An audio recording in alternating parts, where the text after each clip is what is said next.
नमस्कार साथियों, जय हिंद। मैं आपको बताते चलूं कि जो बातें हो रही हैं शिक्षक बहाली के दरमियान, जितने भी चीजें आर्थिक अपराध इकाई की रिपोर्ट दिन प्रतिदिन बढ़ती जा रही है, एक से एक नित्य नए खुलासे हो रहे हैं। और निश्चित रूप से अभी कई गिरफ्तारियां हुई थी। लगभग आपको बताते चले कि लगभग 275 लोगों की गिरफ्तारी हुई है। और जो बातें सामने निकल के आ रही है कि कम से कम 88 लोगों को जमानत मिल गई है। कहने का मतलब कि एंटीसिपेटरी बिल, उसमें ज्यादातर महिलाओं को ही एंटीसिपेटरी बिल मिली है।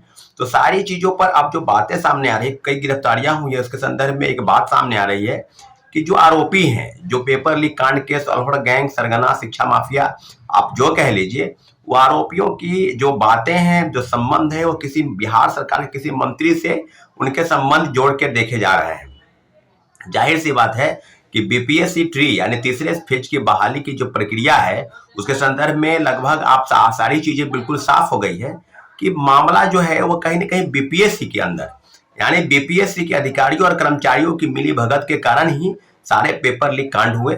और जो चीजें सामने आ रही है उभर के, वो कि क्या बीपीएससी ने अपनी चीजों को ढकने के लिए पहले बार में एक सिरे से इस मामले को सीधे सीधे तौर पर खारिज कर दिया था।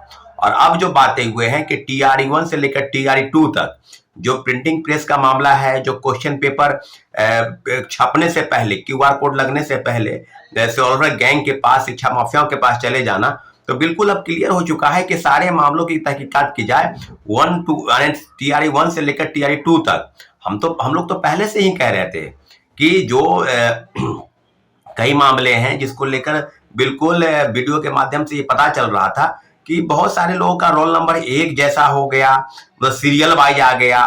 कई मामलों में देखा गया कि सीटेट फेल, एसटीटी फेल, कई चीजों के प्रमाणित तौर पर खुद प्रेस के सामने लोग आ रहे थे।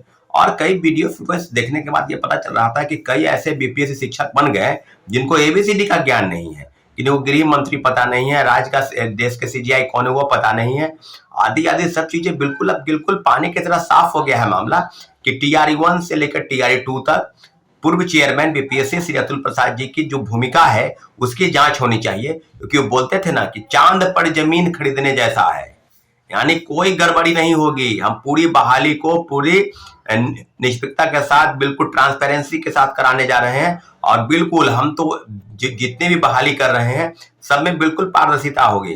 तो क्या हो गया भाई, क्वेश्चन पेपर प्रिंटिंग प्रेस में छपने से पहले कोलकाता में जो छपने जा रहा था वो सरगनाओं के पास कैसे पहुंच गया?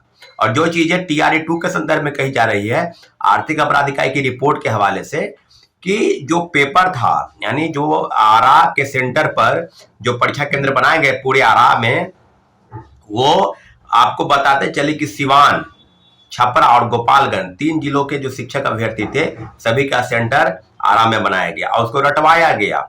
उत्तर प्रदेश के कई जिलों में उनको प्रश्न पत्र मुहैया कराए गए, इलाहाबाद, कानपुर, लखनऊ, बनारस, और वहां से उनको लाया गया रटवा कर। जैसा कि तीसरे फेज के बहाली में जो खेल चल रहा था और हजारीबाग से लगभग 300 लोगों की गिरफ्तारी हुई, तो सब क्लियर मामला हो गया है कि TRE 1 से लेकर TRE 2 तक बड़े पैमाने पर शिक्षक बहाली में घोटाले हुए। और बीपीएससी के पूर्व चेयरमैन अतुल प्रसाद जी के रहते हुए, तो अतुल प्रसाद जी की भूमिका क्या है, या उन मामलों में जितने भी अधिकारी हैं, कर्मचारी हैं, उनकी भूमिका क्या है? क्योंकि दर्जनों अधिकारियों के नाम बताए गए हैं सॉल्वर गैंग द्वारा। जो भी आरोपी है विशाल चौरसिया, उसके संदर्भ में अब काफी चीजें हो रही कि इस पेपर लीक कांड में, सिपाही पेपर लीक कांड में वही व्यक्ति था, उसको तुरंत 3 महीना में बेल मिल गया। फिर अब जो है वो पेपर लीक करने लगा, उड़ीसा में पेपर लीक किया, फिर बिहार में शिक्षक बहाली का पेपर लीक किया। TRE 1 से लेकर TRE 2 और आर्थिक अपराध इकाई को बिल्कुल खुली छूट मिलने चाहिए, क्योंकि ये पहली बार नहीं है। बिहार के सब परीक्षाओं में पेपर लीक हो गया और आर्थिक अपराध इकाई की रिपोर्ट सीधे तौर पर मंत्री द्वारा बयान दिया जाना, मुझे लगता है कि गैर जिम्मेवार बयान कि कुछ नहीं हुआ है, बीपीएससी ने सिरे से खारिज कर दिया था। तो अब क्लियर मामला है कि कहीं ना कहीं मंत्री की भूमिका या बिहार सरकार के कौन से अधिकारी या कर्मचारी है जिनकी भूमिका पर संदिग्ध नजर आ रहा है। तो आर्थिक अपराध इकाई को बिल्कुल हम धन्यवाद देते हैं और निश्चित रूप से आर्थिक अपराध इकाई बेहतर काम कर रही है।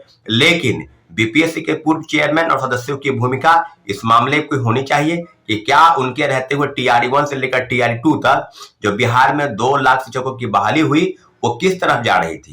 क्योंकि प्रश्न पत्र पहले ही मुहैया कराए जाना और 10 लाख, 12 लाख, 14 लाख रुपए देकर उन लोगों को बातें बताना, अब बिल्कुल मामला क्लियर हो चुका है कि सरकार की गंभीरता इस बात की तरफ नहीं है कि किसी प्रकार से किन्हीं लोगों को पैसा देकर नौकरी दिलवा देना है।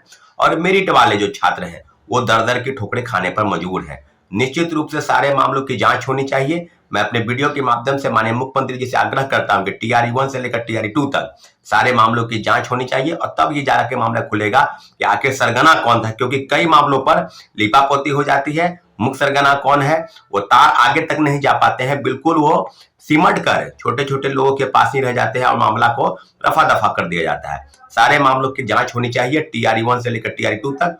और टीआरई 3 में जो भंडाफोड़ हुआ है उसमें कितनी गिरफ्तारियां होंगी ये देखने वाली बात होगी, लेकिन इतना जरूर है कि सारे मामलों की तहकीकात होनी चाहिए 1 to 1, और जो भी गिरफ्तारियां होगी सबके लिए कठोर से कठोर नियम बनाए जाने की जरूरत है साथ।